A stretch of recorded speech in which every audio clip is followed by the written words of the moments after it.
E-commerce platform Etsy is bracing for disruption on their platform as roughly 14,000 Etsy sellers prepare to go on strike on Monday. Small businesses that rely on the platform to sell their products say higher fees and service charges are eating into their profits as the company focuses on boosting its own sales. Let's bring in Kristi Cassidy, who is organizing that strike set to kick off on Monday. Kristi, it's good to talk to you today.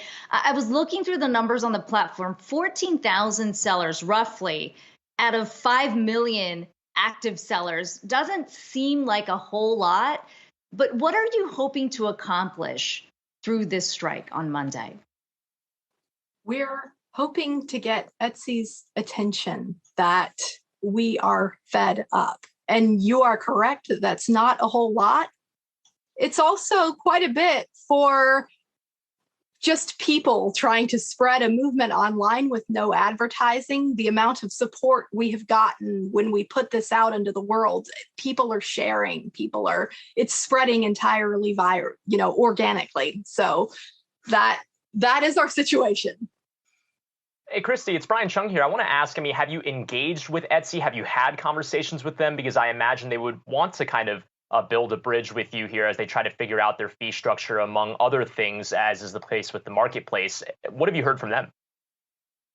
We have heard what we have heard is what they've released to media so far. And it's basically that they're the same thing that they told us in the email that they sent out, that they're making these changes in order to better things in 3 key areas.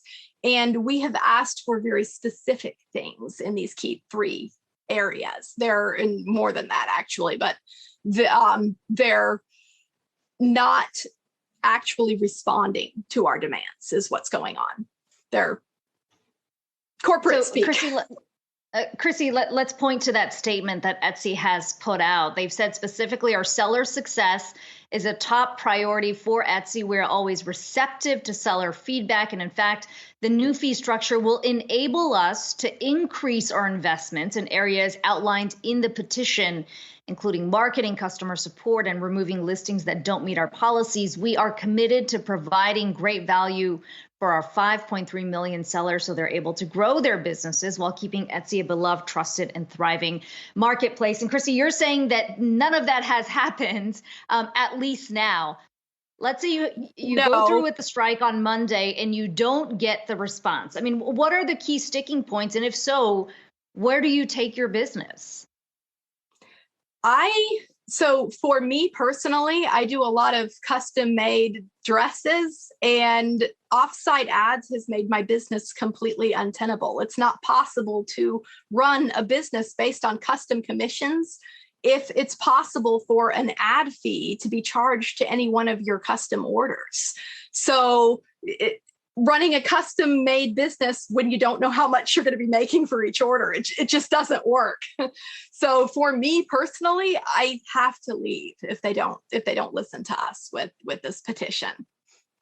And Kristi, obviously you're not alone. You've got a number of other people on the marketplace joining you in this movement as well. But what's interesting about Etsy is that it's so independent. It's oftentimes just one person operating a shop. So how do you organize this? How do you reach out to them? You just kind of cold email them, say like, hey, you start off with 2 people, then 4, then 8. How did this come to be? We started on Reddit, and then we've kind of grown this in a way where we have people come and help. And so what we've got right now is probably thousands of people working together to spread the word on social media. That is how we are growing this, is by getting all of the people who are part of Etsy that care so much about them making these changes to help us spread the word.